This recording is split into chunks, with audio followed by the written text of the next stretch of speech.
Welcome to Wisconsin DNR's Wild Wisconsin Off the Record podcast. Information straight from the source.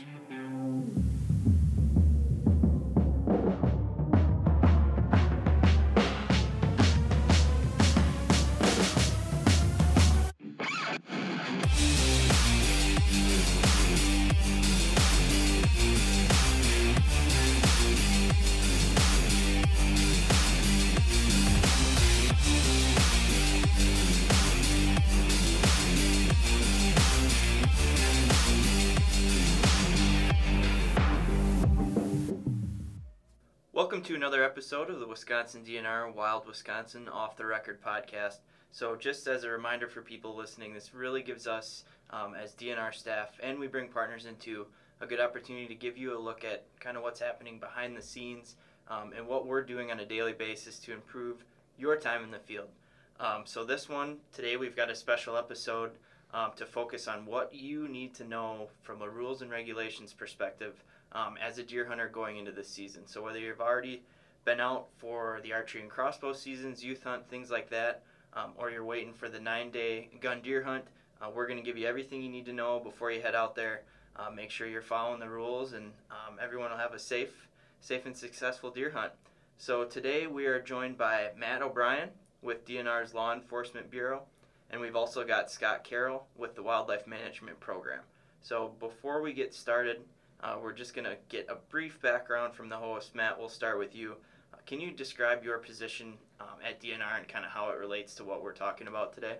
Sure. Thanks, Sawyer, for having us here today. So I'm the Law Enforcement Policy Officer. I touch a lot of different things, but my primary responsibilities are the rules and regulations piece, so as they relate to hunting, fishing, trapping, endangered resources, including wrecked vehicles. So not only do we work with our legislature and the Natural Resources Board to ensure we have enforceable laws, but we also work with the public to ensure that we're properly communicating those laws to get voluntary compliance. So a big chunk of my time is spent interfacing with the public and with our regulation pamphlet drafters to ensure that we have good products out there for people to understand what they need to do to be safe and properly harvest our species. And I'm glad you mentioned interfacing with the public there, because that's a theme I think you're going to hear that's going to come up throughout the podcast, is opportunities that you have to get involved, to give feedback, to talk to DNR staff. So I'm glad you highlighted that. Scott, how about you? Yeah, so like Matt, my job is primarily rules and regulations based. I represent the Bureau of Wildlife Management, so anytime that a rule change needs to be made for the Bureau, whether it's hunting or trapping, I see that project through to get our Natural Resources Board to approve a new rule change that goes all the way up to the governor and then becomes part of administrative code. Additionally, I also oversee our regulations pamphlets, making sure that the most accurate information is put into those pamphlets and then they're printed out every year so everybody can have them while they're out in the field. And Scott, I think talking about your position is a perfect segue. I mentioned we're going to talk about what you need to know as a hunter going into the season this year, but I thought it'd be good to take a step back, and we've got the two right guys at the table to talk about this today, but talking about how regulations are set in Wisconsin relative to natural resources, how rules are made, and where it starts and what happens in the middle until it gets into that regulations packet that you're seeing out in the field, or whether using the app, the rules that you're seeing on there. So Scott, can you maybe give an overview of how regulations are set in Wisconsin? Yeah, so I think it confuses people quite a bit because we have statute and we have administrative code. And for the department's sake, we deal primarily with administrative code. But we also have to be given authority in statute by the legislature to promulgate rules, administrative rules. So everything that we do from a rules perspective, we have been given that authority by the legislature to say this is a rule that they wish the department to have the authority to oversee. So with an administrative rule change, typically there's two different ways that we can do this, through an emergency rule and a permanent rule. An emergency rule is a more abbreviated version to get a rule in place for the year. It's a lot faster. You have to show some sort of information that the public health, safety, or welfare is necessary to promulgate these rules, because administrative rule, like statute, it's a process and it's not meant to take time. It's not meant to be something that is quick is done overnight. But with an emergency rules, it can typically be done in about a couple months because there is something really important that has to be put in place for to help protect our state resources. But the nice thing about emergency rule is that it's also short. It doesn't last forever. It typically lasts about 150 days without any extensions. So really, when people see an emergency rule, it's going to be a faster process, but it also has an end date in mind. In contrast to that, a permanent rule is something that takes a lot longer to put in place, but it's also, like the name says, it's permanent. So it's not something that we have to come and update every year. Once it's in code until we change it. So, the process typically goes with the department creating a new, administrative code or rule change, is we have to come forward with a scope statement. And that scope statement needs to be approved through multiple channels. It's got to be approved first by the governor, then to our Natural Resources Board. But what a scope statement essentially does is it gives a very vague outline of what the department would like to have done. And we have to show that we have the authority to make that change. But we can't really write any rule language down until that scope statement's been approved. Once the scope statement's been approved, we then go forward and we start drafting the actual rule language. Depending on if this is an emergency rule or permanent rule, we will hold a public hearing either before or after the promulgation of that rule. So really, if it's an emergency rule, since it's such an abbreviated timeline, we hold a public hearing after the fact, but there will be additional opportunities for public input always at our Natural Resources Board, whether it's a scope approval or the actual rule approval. So, this is a permanent rule, the scope's been approved, we start drafting that rule language, we hold a public hearing prior to bringing it to our Natural Resources Board for their approval. Once we have their approval, we can then go forward with getting the rule finalized, which again still has to go through legislative review and also have the governor's approval as well. So typically a permanent rule can take a year and a half or upwards from its inception to when it's actually finalized in administrative code. So can you talk about are there differences in the process from getting an emergency rule approved and a permanent rule approved? You mentioned the timeline is a little longer with a permanent rule. Is that not the case with the emergency rule just because sometimes it may be more needed on a short basis, or? Yeah, definitely. So a lot of times, like for instance, we shortened the grouse season this year through an emergency rule. It only applies for this grouse season. It doesn't apply for 2019. But the fact that we came to our board with some numbers in, I believe, the June hearing, they were concerned about this. So they asked the department to move forward with an emergency rule. So essentially, we came back the next month or at the next meeting with a scope statement.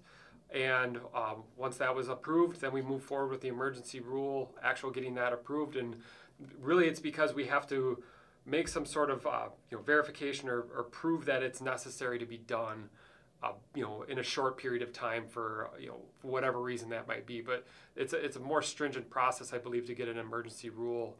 You have to meet certain qualifications that aren't just like we want to say, change what a hunter wears or what they're doing out in the field. It's something that has to be done in place by a certain time frame, or else it would really be a moot point. Mm-hmm.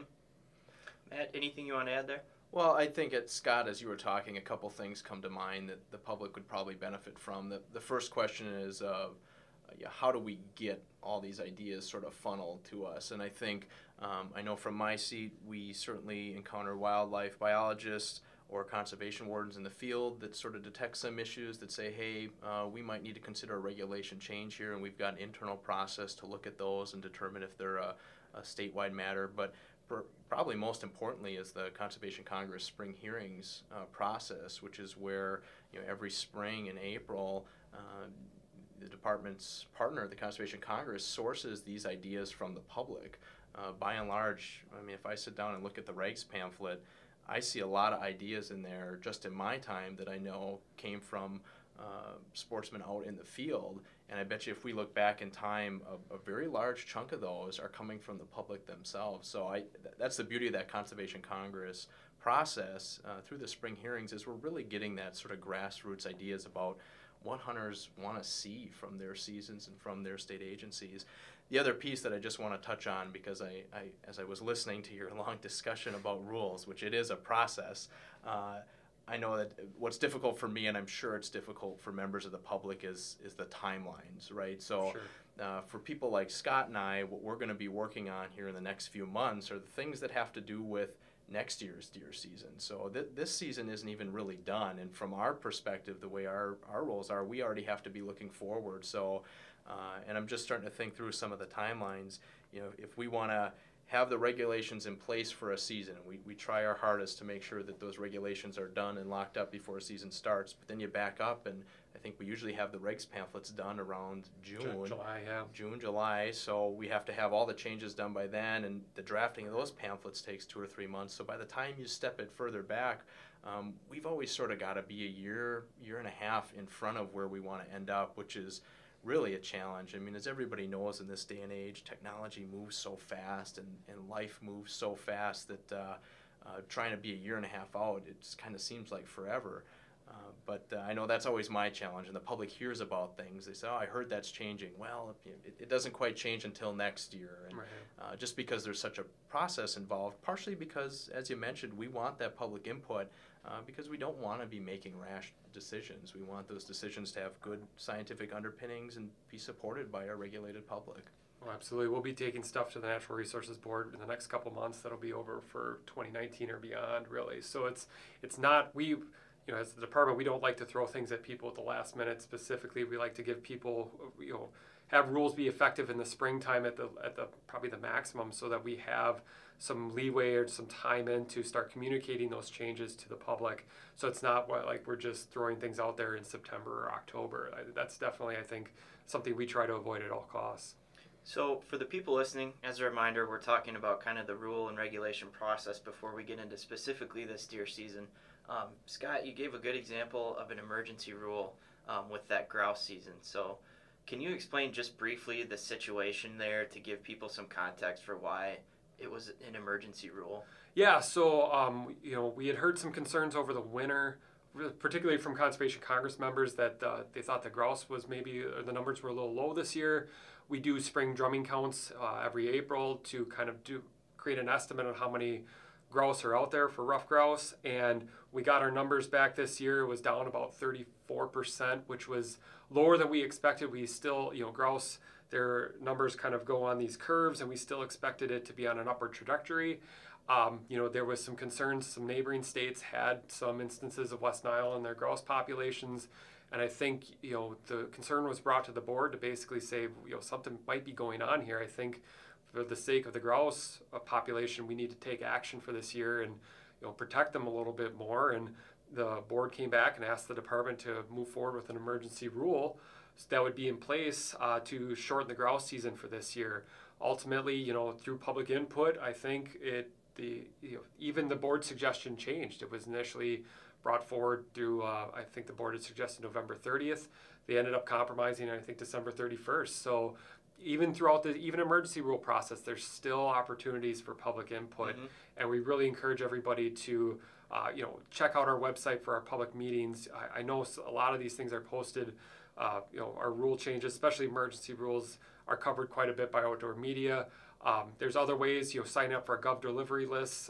There's multiple ways for people to be informed, and we really encourage people to come in and participate, whether it's, you know, even if you can't make a hearing, providing written comment provides just as much input, and, you know, they treat everything equally, so you don't have to be there in person to provide your opinion on matters, and we collect everything and we aggregate it and we send it to our board for them to make their decision based off that input.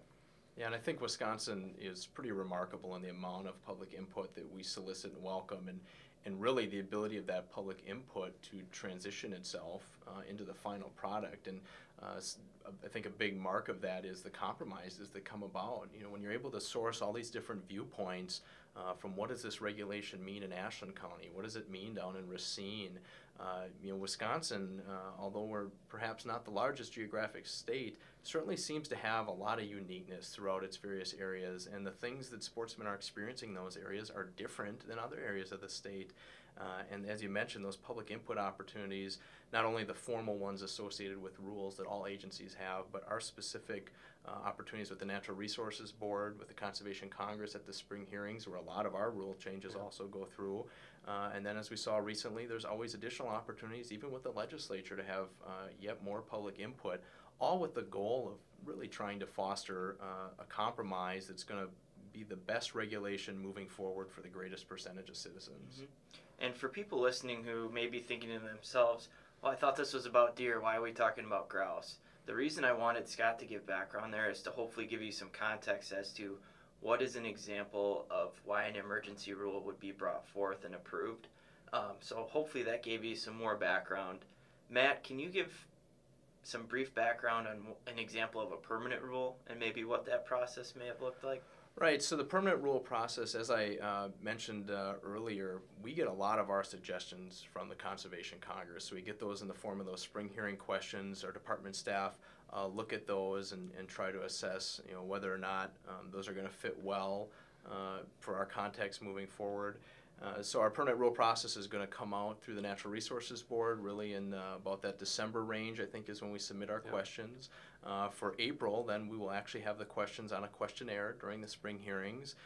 Those will move forward with the input. We'll take those back to the board, try to figure out what we are comfortable keeping or need to modify or have any compromises there, and then we'll send them off to the legislature for the review. The trick of all that is that really turns into what's a multi-year process. By the time we start in December of an even-numbered year and can get it through all the review periods to get done in time before the next year, it might be a 2-year process. But I think that's where we get a lot more of the well-vetted public input and a lot of those publicly sourced ideas. So that really is the beauty of the partnerships that we have associated with that. And I'm sure this fall we'll have yet another host of issues that have come up. I know the Congress has forwarded their request to the Fisheries and Wildlife Management Bureaus about things that have had good statewide support from their end. So we'll take those back out and see what the public has to say about it. So the summary there, before we get into some of the specific deer stuff, is I just wanted to give the people listening some background, kind of emergency rule versus permanent rule, what it means for you, kind of the length that rule is on the books, opportunities that you have to give feedback, which Scott mentioned there are many. I think the first step and the easiest step might be getting more connected to the Conservation Congress where you live. I think that would be a really easy way to get your foot into the door to really get involved with some of these processes. And we have public meetings. There are online surveys and public input forms and things like that. So really just keeping an eye on the issues that matter to you, whether that's through the Conservation Congress or through using the computer or watching the news, but lots of opportunities to give feedback. So now I think it'd be good to transition into the deer season. So obviously archery and crossbow seasons are in full swing, probably half a month or so away from the rut. So we're starting to see people ramp up as far as getting excited about that. But I wanted to go over kind of those top 5 things that people really need to be aware of before they head into the woods this fall.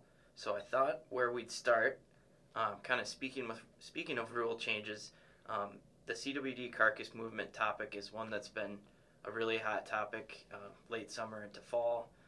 There were some changes, and then those changes were reverted back.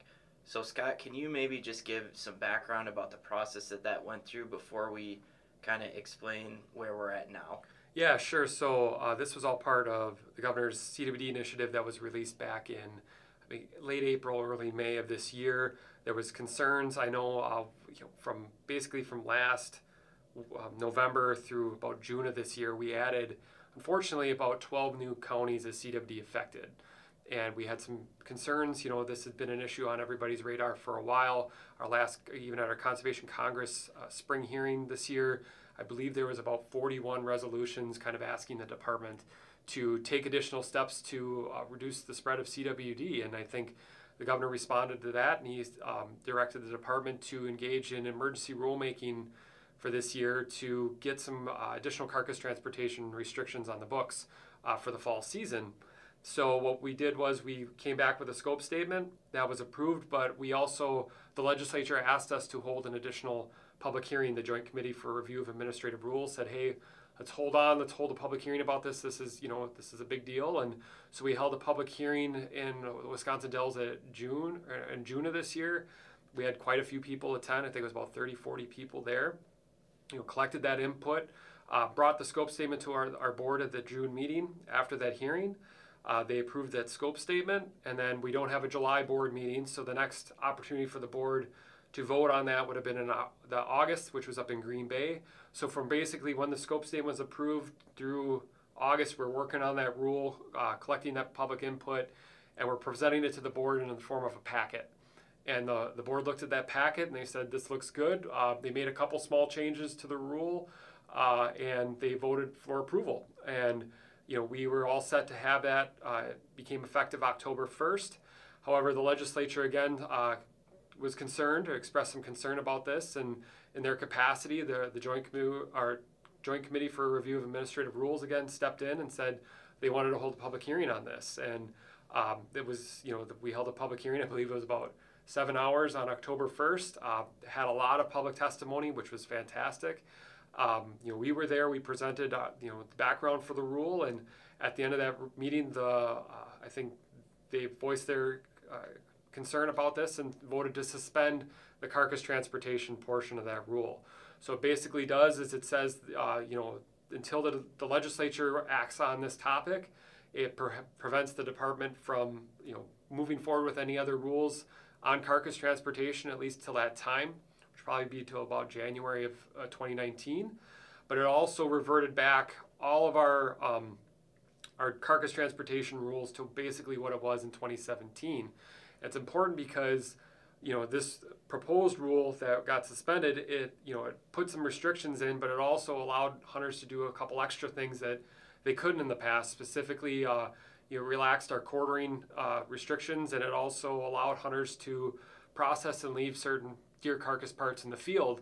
And it's important because we've been getting emails and questions on this, that people realize is that since this rule's been suspended, that additional, that leeway that we gave hunters to process a deer out in the field, that doesn't exist anymore. So we go back to what it was in 2017.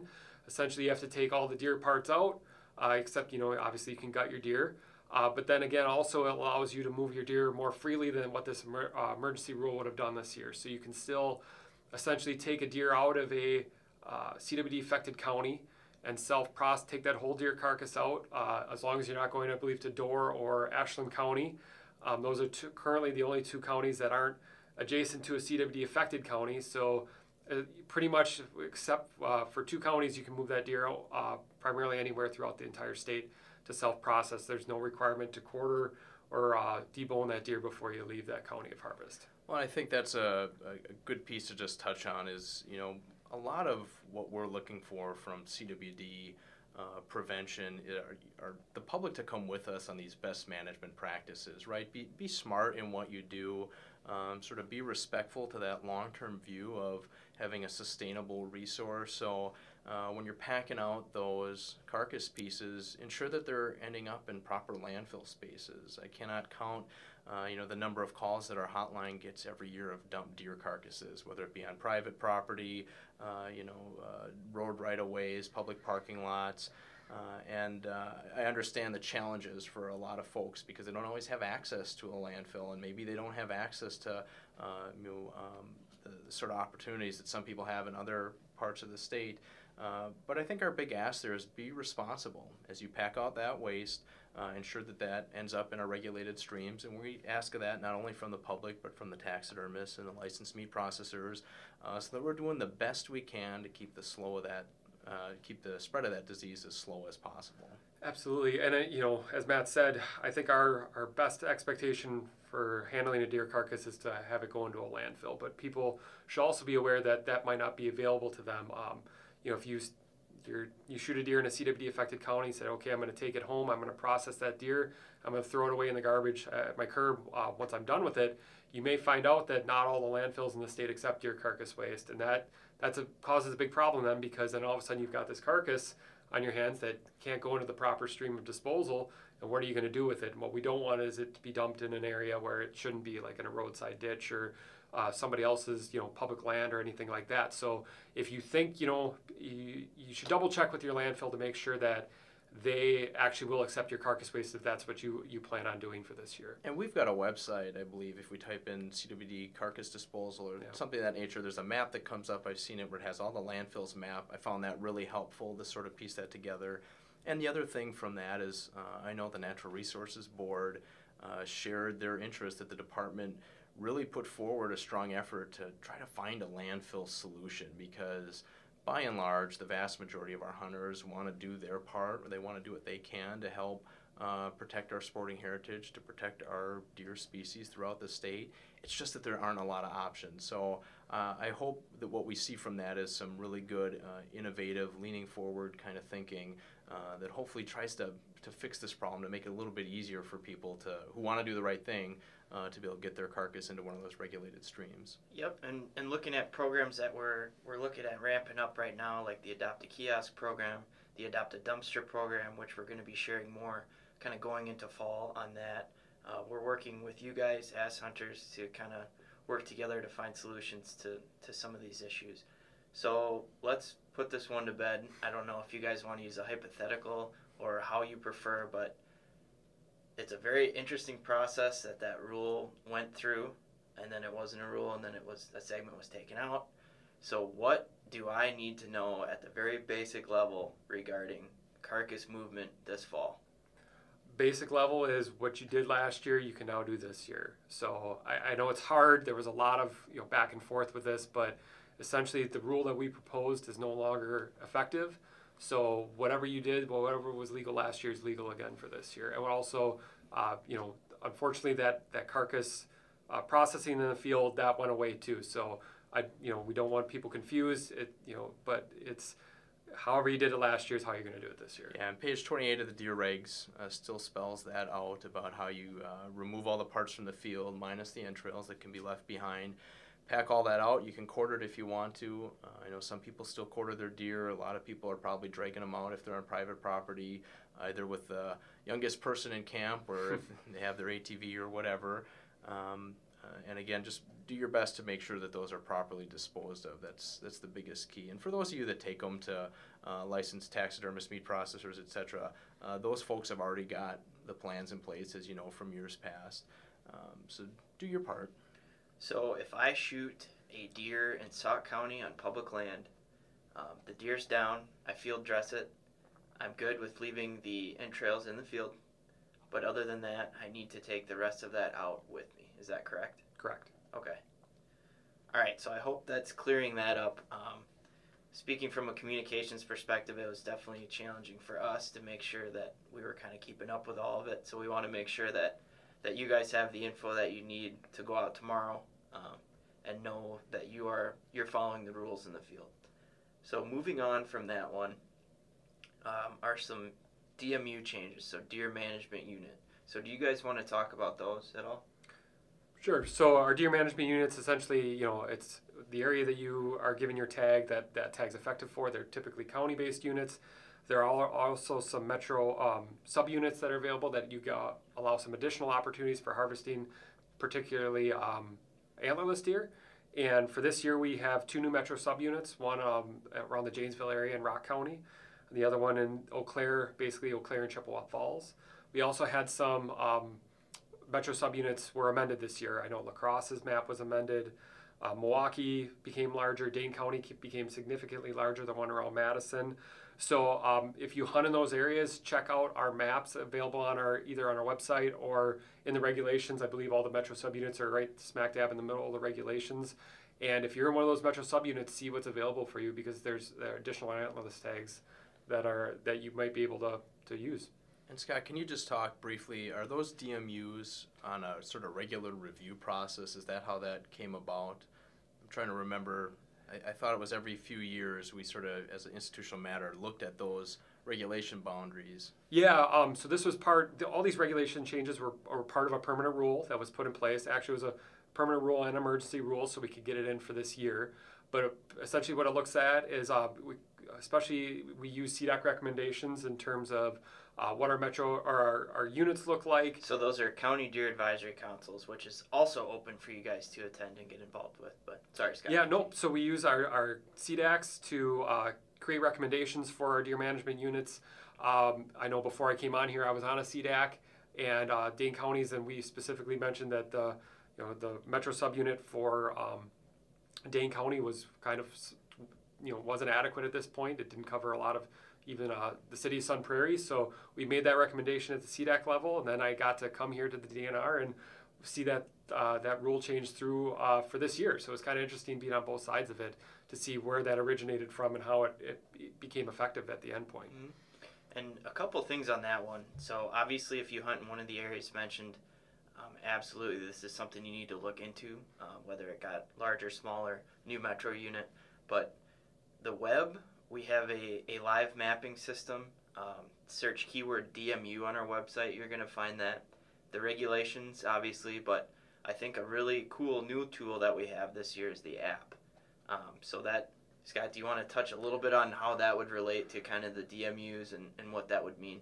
Yeah, so the app he's referring to is the Hunt Wild Wisconsin app. It's available for free this year in both the Google Play and Apple stores. So what it does is it's our Bureau of Wildlife Management's new hunting app, and I think it's pretty great. It will use there's a big mapping feature to this where essentially you'll pick your species that you want to hunt. So if you, for this instance, we're talking deer. So if you select deer and you turn your phone's GPS on, what it'll do is it'll show the deer management unit that you're in, and it'll also tell you based on your location what the shooting hours are. So there's a lot of features in this app that we think are pretty great. All the regulations are available now. Every piece of printed information that we had available in a printed regs is now available on your phone. And what's great is that it's also available essentially by regardless if you have a cell phone signal or not. So all that regulatory information is stored on your phone. So if you are in the driftless region, your stand, you don't have a good cellular signal, you can still pull up that regulatory information there. It'll tell you, our season dates, bag limits, everything's available for you there in that app, and that depends a lot on what your management unit is. So yeah, definitely check it out if you haven't already. And we'll touch a little bit more on the app later on, but he mentioned iTunes and Google Play Store. You can search Hunt Wild Wisconsin. Go to our website and search keywords Hunt app. You'll find more info too. We've got a tutorial, all that. So that's a really good resource, specifically with DMUs and things like that. So next, I thought we would talk about another pretty hot topic. This comes up pretty much every year. We see quite a bit of discussion here. Are there any changes to what people need to know relative to baiting and feeding in the state? Well, baiting and feeding is, as you said, one of those hot topics, and the way that our baiting and feeding bans are structured is based on where we get test positive. So probably the most important thing for hunters to do is to consult with our baiting and feeding map. It's online. It changes, kind of frequently. As soon as we get a test, we want to be able to throw and that's a CWD positive test. Yes, yep. As soon as we get the CWD positive test in, we want to be able to throw that county inside that baiting ban. So we want to keep that map updated. So it's online. If you want to navigate to baiting and feeding off the DNR webpage, you got a nice map on there that shows the baiting prohibited counties and the ones where deer baiting and feeding are allowed, subject to the 2-gallon limit. We've also got some fact sheets on there, and there's quite a few FAQs that are still in the deer regs pamphlet. The challenge with baiting and feeding is there's been some counties that have been in these rules for a decade, and then there's some counties where this is their first year. So from a statewide portfolio of, even with our local conservation wardens trying to learn and understand what's changing in their counties, it would really behoove you, if you're hunting in certain counties, to really sit down and just say, hey, what are the rules that are going to apply where I'm at? So that map is a great reference tool, and the frequently asked questions that I think we have in there really do help. Just all the way down to the basics of what do we consider bait, which is anything that's used to attract animals, whether it be pumpkins or corn or mineral licks, and then what isn't bait. Plain water isn't bait. So I think we have a pretty good assembly on there of what those rules are, and by and large, in the field, most people are pretty darn interested in trying to comply. So as long as you've done a little bit of legwork, and I think that app will help so that you know what the regulations are ahead of time, then you won't be surprised by what you see out there. Yeah, definitely. We speaking of that, we had again at least nine new counties that are now baiting and feeding restricted based on a new CWD positive. There's also the opportunity for counties to come out of a baiting and feeding restriction if they haven't had a CWD positive in the last 3 years. So we really encourage you before you head out during the 9-day, check that map out. We're recording this right now in October, but by the time November comes around, there could be another county that's in. So really, we update that map as soon as we can. So check it out right before you go out in the field to make sure that you're not doing something that you shouldn't out in those areas. And that's a perfect example of something that does not take hardly any time at all. And the trouble it could save you, I think, is just worth it in the long run. So we mentioned search baiting on the website. You're going to find that map. You're going to find more info as to what is prohibited and allowed as far as that map mentioned water. Are there any other common misconceptions or questions that you get about baiting and feeding, Matt, you wanted to hit on? Well, I think the biggest part of this is cultural. Our staff, it's not a great day when we have to issue citations to somebody, right? Because I know personally, I don't just have a giant extra pot of money that I have sitting around just waiting to pay off a speeding ticket or whatever. So our staff don't like having to do that. We try as much as we can to get that voluntary compliance as early as possible. But there's almost like a social stigma with baiting that I think is the toughest part for individuals that either through lack of attention to what the rules were in their area, or sometimes folks just intentionally are trying to get an unlawful edge over their neighbors, and they're putting way too much bait out. The toughest part when we have to have enforcement actions with them is, what are other people going to think about this? What are the other people in my deer camp going to think who maybe didn't know? What are my neighbors going to think? So I think that's the toughest part. So I think my ask to the public is, you know the rules. 99% of our hunters out there really do want to follow them. Do us a favor and don't put us in the tough position of having to look at enforcement action. Go ahead, take that time to learn the regulations in your area, and don't cheat. We have laws for a number of different reasons, public safety being one of the primary purposes, protection of healthy fish and wildlife populations being another. But the last sort of category are these hunting ethics, sporting ethics types laws.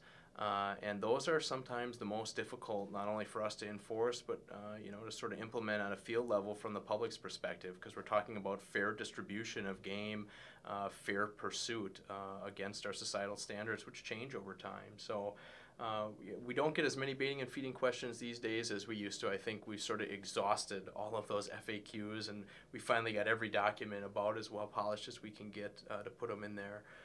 But when in doubt, folks can always contact their local conservation warden, who can help talk to them about, hey, I've got an agricultural field right next to me. For whatever reason, their crop was too wet, they couldn't harvest it, so now we've got all this standing crop, and what does that mean to me from a baiting situation? So.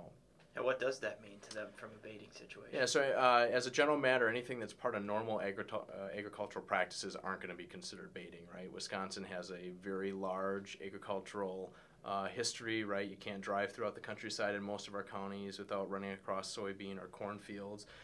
So as long as those are naturally standing, normally held fields, those are good to go. Same thing with food plots. And part of the disease vectors there is that it's really distributed, right? My understanding from all the wildlife health folks is that anytime we start concentrating that feed into a limited area is when we increase the risk for CWD transmission. So that's why things like standing agricultural crops are not as big of a vector. And part of it is the reality that there's no way you can, if you were limited to hunting where there's no agriculture in the state, there'd be hardly no hunting at all. Mm-hmm. So any normal agricultural practices, including the proper handling of destroyed crops or things that have experienced damages, is still lawful to hunt over. Speaking of cultural changes, electronic registration, we made that switch, was that two seasons ago? Yeah, I think so. So any changes there that people need to be aware of at all? No changes there. What I've heard from both the field staff and our customer service staff is using the online registration, whether that be on your smartphone or your computer at the house or cabin, that is really the way to go. It gives you enough time to be able to fill in the fields and submit that registration. And I tell you, from things that we're seeing out in the field, it is unbelievable the number of people who, using their smartphone, have completed their registration online before they've even left the woods. And I think there's a huge convenience factor in today's day and age where people are just struggling to get in an opening day because of their busy calendars, that we've been able to take a little bit of burden off of them by giving them that flexibility. And the really interesting thing is, I know even during my field time that I spend during the fall seasons here, you still see the bucks moving around. Those big buck contests are still an ever-present part of Wisconsin's culture that hasn't really gone away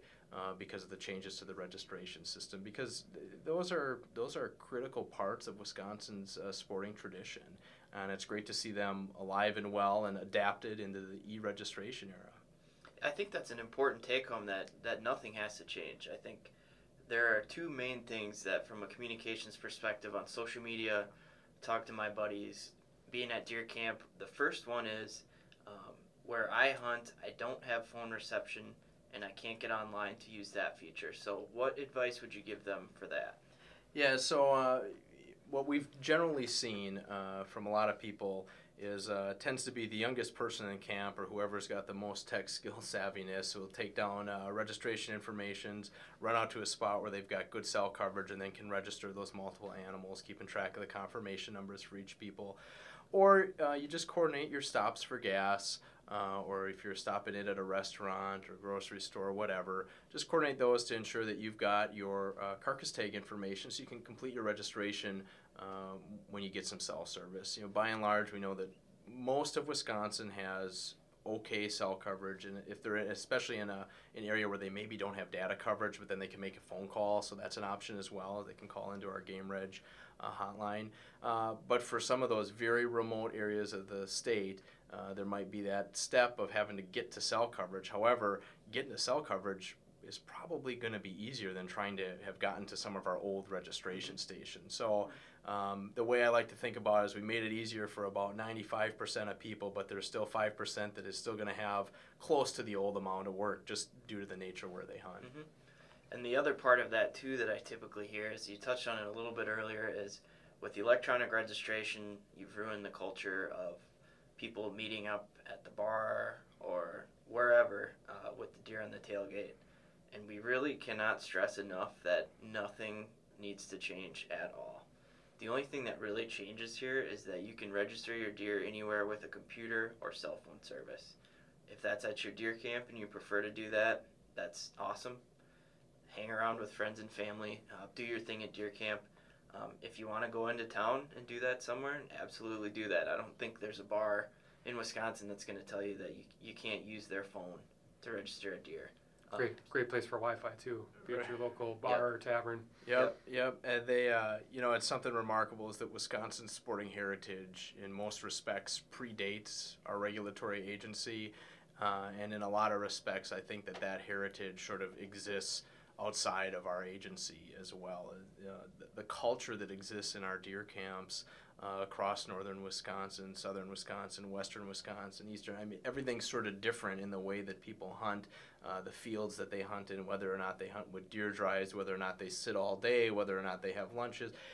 All of that culture is so far above and beyond any of the regulations that our agency has that culture is pretty much unstoppable. It's in the hands of the citizens and society to keep running. Mm-hmm.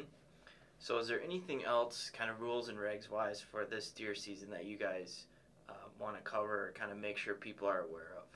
Yeah, so I think, again, like the change was made last year, but it's, moving forward, it's going to be the new rules that we no longer still have to tag deer physically. And we've also officially changed the name now. It's not a tag, it's a harvest authorization. So in case you're wondering, when you see Department Materials regulations reference the term harvest authorization, it just replaced the term tag because you no longer have to actually physically tag a deer. I think that's a good one to highlight. Yeah, absolutely. And we're year 1 or 2 into the overnight placement of tree stands on state-owned land. So I just would highlight that again for those of you south of Highway 64. The rule remains the same as it has for a long time, which is tree stands and ground blinds can be placed on DNR managed lands, but they have to be removed daily. North of Highway 64, we have some increased flexibility now. I think it's our second year now. where you can have 2 portable devices per hunter per county placed during that period from September 1st to January 31st.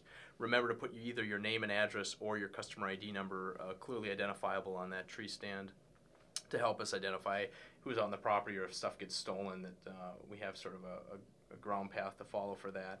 And by the same token, I think, it's been probably maybe a decade that we've had trail camera use, maybe not quite so long, but we've allowed trail cameras on department-owned lands, and a good couple reminders there is to put it in places where hunting is allowed, ensure that your cameras don't cause any damage while they're out there, and make sure you've got your name and address, customer ID number on there as well. And both for the cameras and the tree stands, remember that our state lands have a lot of different purposes between habitat and the variety of user bases that use them. Please don't be out there trying to mow shooting lanes and cut down timbers. I mean, it's remarkable when I see some of the lengths that people go through to try to manipulate the ground, which is fine if they're on private property, but on our state-managed lands, the responsibility is that you can't be destroying the trees and stuff there, just because there's a lot of different users and habitat purposes that stuff serves. So be respectful of the property when you're putting your stuff out there. But overall, I think what's been remarkable through the state park hunting changes back in, it's probably about 6-7 years ago as well, up to now, is that hunters have done an incredibly great job at being respectful of the diverse user bases that are out there, because we've got cross-country skiers, snowmobilers, hikers, bird watchers, and hunters that all sort of share these spaces at different times throughout the season between September and the end of January. And I'm just very proud of the hunters, and always being very respectful of trying to ensure that they're selecting sites that are out of view of those trails, that they're safe in how they discharge their weapons, so that they're not shooting rounds across existing trailheads, and that they really try their hardest to ensure that they're taking good ethical shots so they can recover those animals and sort of allow for the various diverse peaceful uses. Mm-hmm. The last thing I wanted to bring up, and I feel like this is another maybe common question that we get: what can I as a hunter use in the field to show that I have harvest authorization?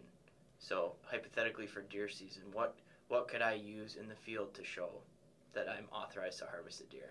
Right, so I would just point out that that's a great segue. Right at the beginning of the Deer Regs pamphlet, we put together a little 2-page quick summary chart to try to distill those 50 or 60 or so pages down to the 2-page summary. And in there we talk about having the proper harvest authorizations, and then one of the pieces is having the correct forms approved. So conservation wardens in the field can validate your harvest authorization hunting licenses by taking a look at your conservation card if you have it. That's that plastic card that you can get specially issued.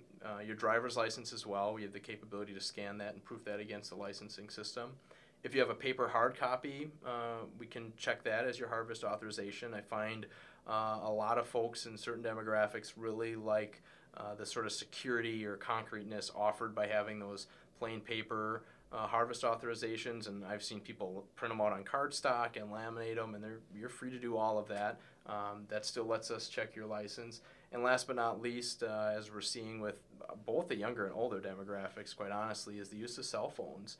So when you purchase your licenses, you get issued documentation from us right to your emails. You can save on your smartphone and display your license like that. So we're, I think about 3 years into that Go Wild system now.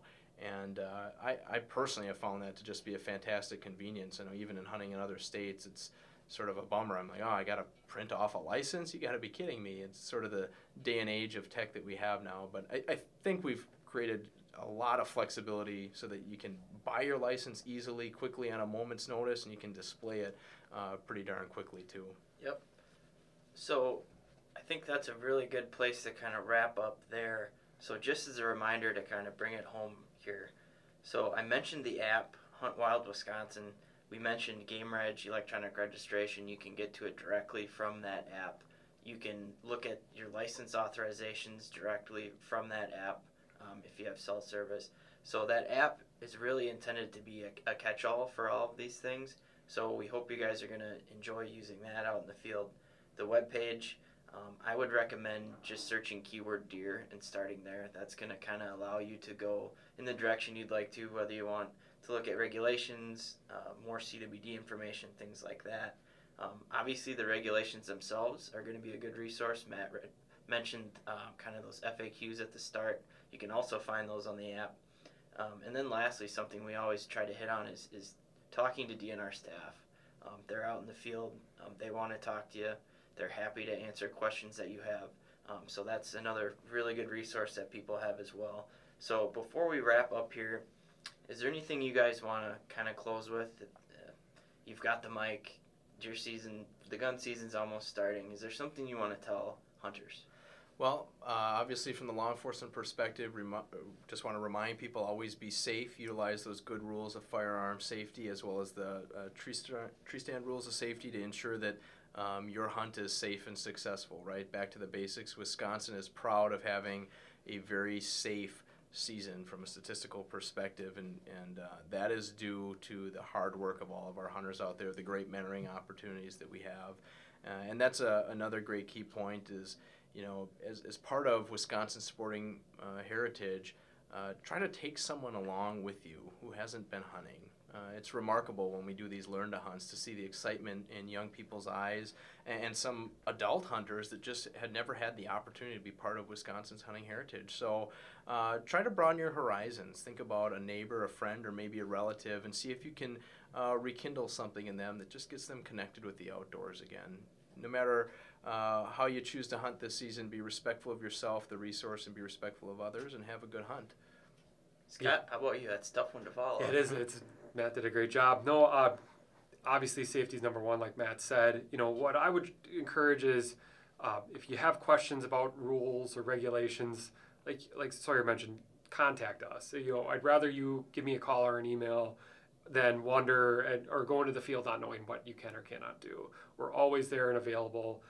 The other thing is get involved. I think we really encourage public involvement at every step. You know, going back to our rules process, there's ways for you to keep abreast of what's going on currently with our rule changes.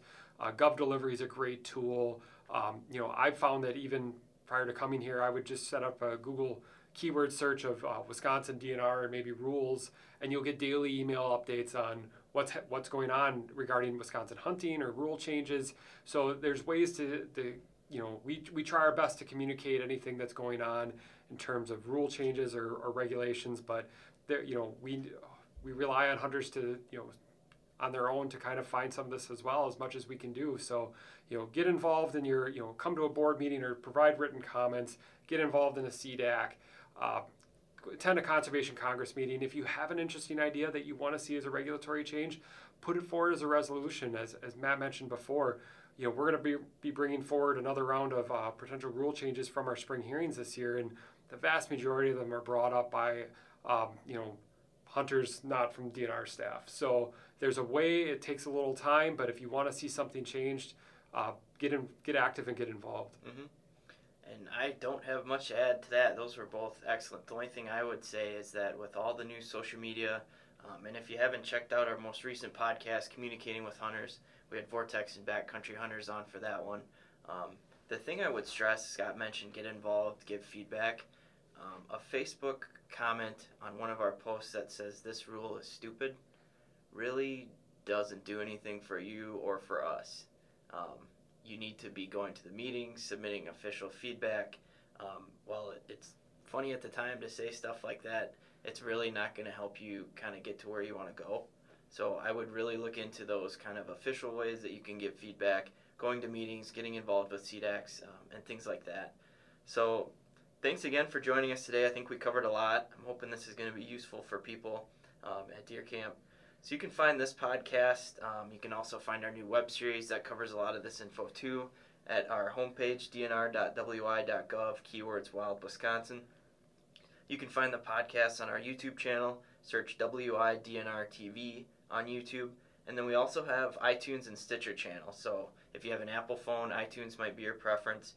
Android, we have Stitcher as well. Those are both. Stitcher is an app you can download to listen to podcasts. So search Wild Wisconsin Off the Record in either of those, and you're going to find that.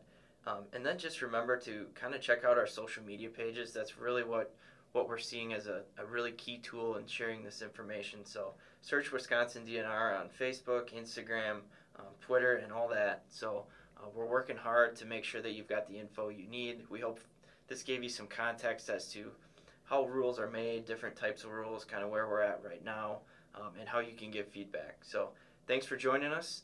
Thanks to Matt and Scott, and we will see you next time on the Wild Wisconsin Off the Record podcast.